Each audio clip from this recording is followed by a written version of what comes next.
आदि पुत्रों को अभिषिक्त कर दिया था और स्वयं वे महातपस्वी राजा वरदायिनी विशाला नगरी वद्रिकाश्रम में जाकर तपस्या करने लगे थे। महाराज प्रियव्रत चक्रवर्ती नरेश थे। धर्म का अनुष्ठान करना उनका स्वाभाविक गुण था। अतएव उनके तपस्या में लीन होने पर उनसे मिलने की इच्छा से वहां स्वयं नारद जी पधारे। नारद मुनि का आगमन आकाश मार्ग से हुआ था। उनका तेज सूर्य के समान छिटक रहा था। उन्हें देखकर महाराज प्रियव्रत को बड़ा हर्ष हुआ और उन्होंने आसन पाद्य एवं नैवेद्य से नारद जी का भली भांति सत्कार किया। तत्पश्चात उन दोनों में परस्पर वार्ता प्रारंभ हो गई। अंत में वार्तालाप की समाप्ति के समय राजा प्रियव्रत ने ब्रह्मवादी नारद जी से पूछा। राजा प्रियव्रत बोले, नारद जी, आप महान पुरुष हैं। इस सत्ययुग में आपने कोई अद्भुत घटना देखी या सुनी हो तो उसे बताने की कृपा करें। नारद जी ने कहा, महाराज, अवश्य ही मैंने एक आश्चर्यजनक बात देखी है। वह सुनो। कल मैं श्वेत द्वीप गया था। मुझे वहां पर एक सरोवर दिखलाई पड़ा।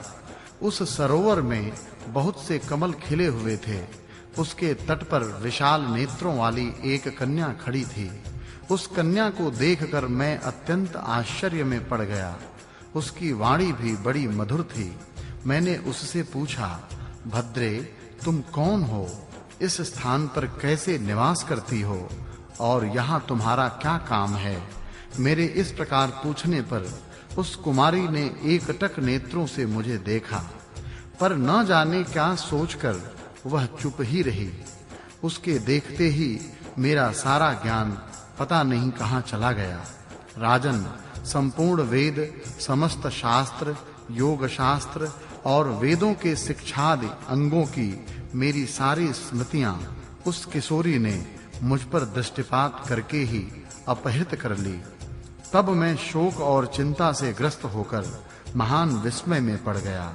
राजन, ऐसी स्थिति में मैंने उस कुमारी की शरण ग्रहण की।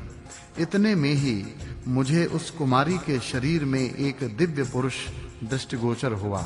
फिर उस पुरुष के भी हृदय में दूसरे और उस दूसरे पुरुष के हृदय में तीसरे का दर्शन हुआ, जिसके नेत्र लाल थे और वह 12 सूर्यों के समान तेजस्वी था। इस प्रकार उन तीनों पुरुषों को मैंने वहां देखा जो उस कन्या के शरीर में स्थित थे। सुव्रत, फिर क्षण भर के बाद देखा तो वहां केवल वह कन्या ही रह गई थी एवं अन्य तीनों पुरुष अदृश्य हो गए थे। तत्पश्चात मैंने उस दिव्य किशोरी से पूछा, भद्रे, मेरा संपूर्ण वेद ज्ञान कैसे नष्ट हो गया? इसका कारण बताओ।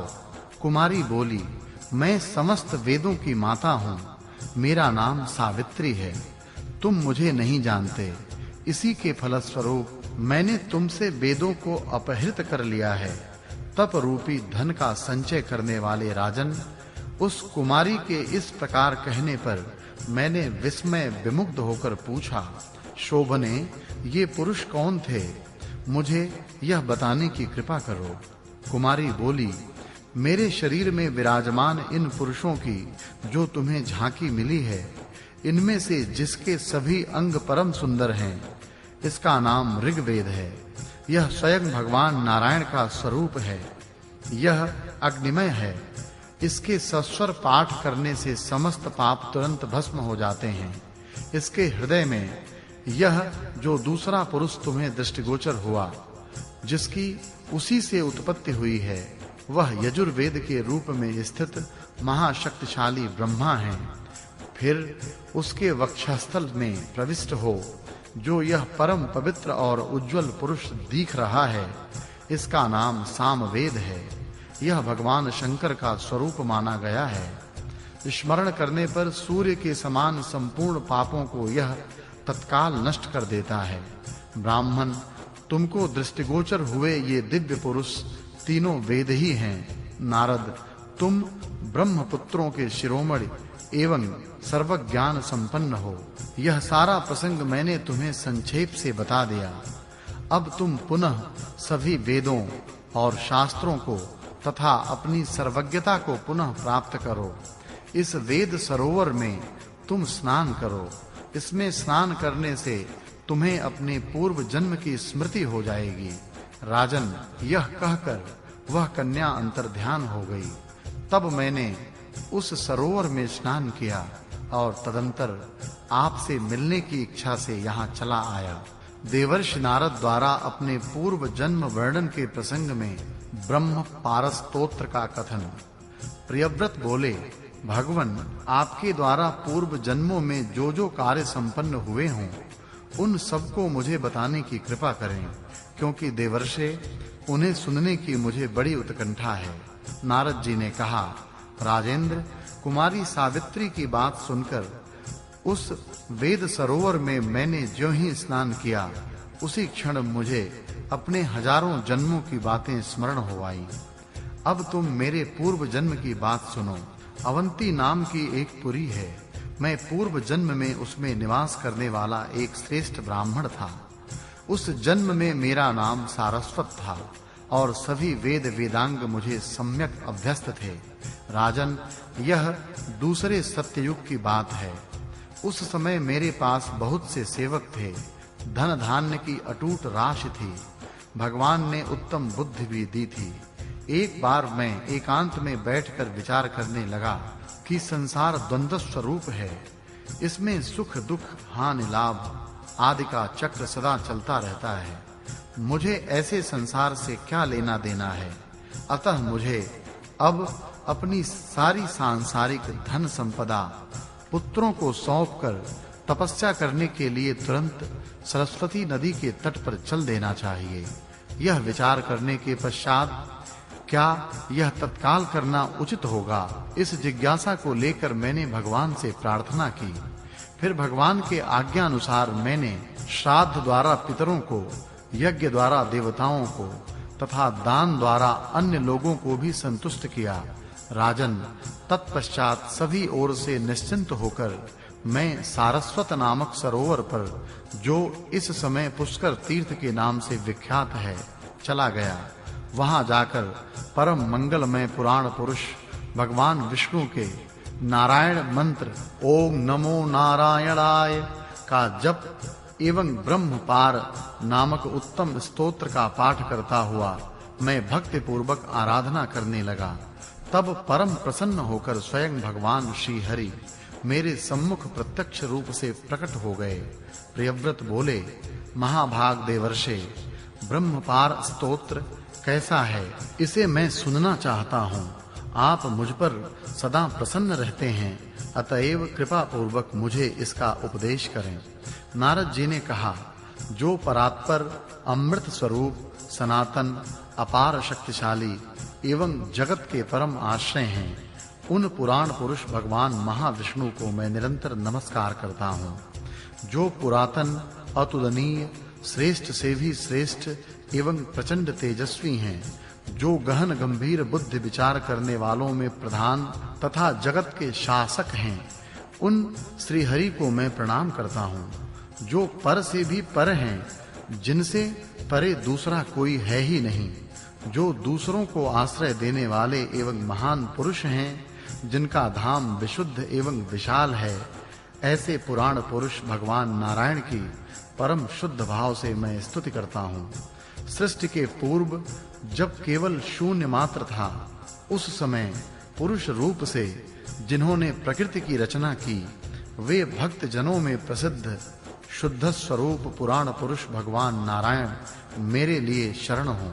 जो परात्पर अपार स्वरूप पुरातन नितिज्ञों में श्रेष्ठ, क्षमाशील, शांति के आगार तथा जगत के शासक हैं, उन कल्याण स्वरूप भगवान नारायण की मैं सदा स्तुति करता हूँ। जिनके हजारों मस्तक हैं, असंख्य चरण और भुजाएं हैं, चंद्रमा और सूर्य जिनके नेत्र हैं, क्षीर सागर में जो शयन करते हैं, उन अविनाशी सत्य स्वरूप परम प्रभु भगवान नारायण की मैं स्तुति करता हूँ। जो वेदत्रयी के अवलंबन द्वारा जाने जाते हैं, जो परब्रह्म रूप एक मूर्ति से द्वादश आदित्य रूप 12 मूर्तियों में अभिव्यक्त होते हैं, जो ब्रह्मा, विष्णु तथा महेश रूप तीन परमोज्वल मूर्तियों में स्थित हैं, जो अग्नि रूप में दक्षिणाग्नि, गार्हपत्य और आहवनीय इन तीन भेदों में विभक्त होते हैं, जो स्थूल, सूक्ष्म तथा कारण इन तीन तत्वों के अवलंबन द्वारा लक्षित होते हैं, जो भूत, वर्तमान और भविष्य रूप से त्रिकालात्मक हैं तथा सूर्य, चंद्रमा एवं अग्नि रूप तीन नेत्रों से युक्त हैं। उन अप्रमेय स्वरूप भगवान नारायण को मैं प्रणाम करता हूँ, जो अपने श्री विग्रह को सत्ययुग में शुक्ल, त्रेता में रक्त, द्वापर में पीत वर्ण से अनुरंजित और कलयुग में कृष्ण वर्ण में प्रकाशित करते हैं। उन पुराण पुरुष श्री हरि को मैं नमस्कार करता हूँ, जिन्होंने अपने मुख से ब्राह्मणों का, भुजाओं से क्षत्रियों का, दोनों जंघाओं से वैश्यों का एवं चरणों के अग्रभाग से शूद्रों का सृजन किया है।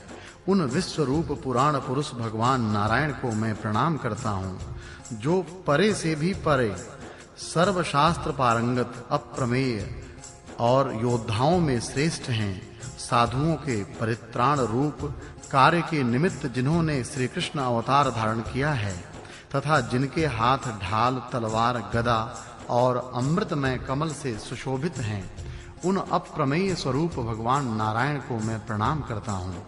राजन, इस प्रकार स्तुति करने पर देवाधिदेव भगवान नारायण प्रसन्न होकर मेघ के समान गंभीर वाणी में मुझसे बोले, वर मांगो। तब मैंने उन प्रभु के शरीर में लय होने की इच्छा व्यक्त की। मेरी बात सुनकर उन सनातन देवेश्वर ने मुझसे कहा, ब्रह्मन, अभी तुम शरीर धारण करो, क्योंकि इसकी आवश्यकता है। तुमने अभी जो तपस्या प्रारंभ करने के पूर्व पितरों को नार जल दान किया है, अतः अब से तुम्हारा नाम नारद होगा। ऐसा कहकर भगवान नारायण तुरंत ही मेरी आंखों से ओझल हो गए। समय आने पर मैंने वह शरीर छोड़ दिया। तपस्या के प्रभाव से मृत्यु के पश्चात मुझे ब्रह्मलोक की प्राप्ति हुई। राजन, तदंतर ब्रह्मा जी के प्रथम दिवस का आरंभ होने पर मेरी भी उनके 10 मानस पुत्रों में उत्पत्ति हुई। संपूर्ण देवताओं की भी सृष्टि का वह प्रथम दिन है, इसमें कोई संशय नहीं। इसी प्रकार भगवत धर्मानुसार सारे जगत की सृष्टि होती है। राजन, यह मेरे प्राकृत जन्म का प्रसंग है, जिसके विषय में तुमने प्रश्न किया था। राजेंद्र, भगवान नारायण का ध्यान करने से ही मुझे लोक गुरु का पद प्राप्त हुआ। अतएव तुम भी उन श्री हरि के परायण हो जाओ। महामुनि कपिल और जयगिषभ्य द्वारा राजा अश्वसिरा को भगवान नारायण की सर्वव्यापकता का प्रत्यक्ष दर्शन कराना। पृथ्वी बोली, भगवन, जो सनातन देवाधिदेव परमात्मा नारायण हैं, वे भगवान के परिपूर्णतम स्वरूप हैं या नहीं? आप इसे स्पष्ट बताने की कृपा करें। भगवान वराह कहते हैं, समस्त प्राणियों को आश्रय देने वाली पृथ्वी, मत्स्य, कच्छप, वराह, नरसिंह, वामन, परशुराम, राम, कृष्ण, बुद्ध और कल्कि, ये 10 उन्हीं सनातन परमात्मा के स्वरूप कहे जाते हैं। शोभने उनसे साक्षात दर्शन पाने की अभिलाषा रखने वाले पुरुषों के लिए ये सोपान रूप हैं। उनका जो परिपूर्णतम स्वरूप है, उसे देखने में तो देवता भी असमर्थ हैं। वे मेरे एवं पूर्वोक्त अन्य अवतारों के रूप का दर्शन करके ही अपनी मनः कामना पूर्ण करते हैं। ब्रह्मा उन्हीं की रजो गुण और तमो गुण मिश्रित मूर्ति हैं। उनके माध्यम से ही श्री हरि संसार की सृष्टि एवं संचालन करते हैं। धरणी, तुम उन्हीं भगवान नारायण की आदि मूर्ति हो। उनकी दूसरी मूर्ति जल और तीसरी मूर्ति तेज है। इसी प्रकार वायु को चौथी और आकाश को 5वीं मूर्ति कहते हैं। ये सभी उन्हीं परब्रह्म परमात्मा की मूर्तियां हैं। इनके अतिरिक्त क्षेत्रज्ञ, बुद्धि एवं अहंकार, ये उनकी 3 मूर्तियां और हैं। इस प्रकार उनकी 8 मूर्तियां हैं। देवी, यह सारा जगत भगवान नारायण से ओतप्रोत है। मैंने तुम्हें ये सभी बातें बता दी। अब तुम दूसरा कौन सा प्रसंग सुनना चाहती हो? पृथ्वी बोली, भगवान नारद जी के द्वारा भगवान श्री हरि के परायण होने के लिए कहने पर राजा प्रियव्रत किस कार्य में प्रवृत्त हुए, मुझे यह बताने की कृपा करें। भगवान वराह कहते हैं, पृथ्वी मुनिवर नारद की विस्मय जनक बात सुनकर राजा प्रियव्रत को महान आश्चर्य हुआ। उन्होंने अपने राज्य को 7 भागों में बांटकर पुत्रों को सौंप दिया और स्वयं तपस्या में संलग्न हो गए। परब्रह्म परमात्मा के नारायण नाम का जप करते-करते उनकी मनोवृत्ति भगवान नारायण में स्थिर हो गई। अतः उन्हें देह त्याग के पश्चात भगवान के परम धाम की प्राप्ति हुई। सुंदरी, अब ब्रह्मा जी से संबंध रखने वाला एक दूसरा प्रसंग है, उसे सुनो। प्राचीन काल में अश्वशिरा नाम के एक परम धार्मिक राजा थे।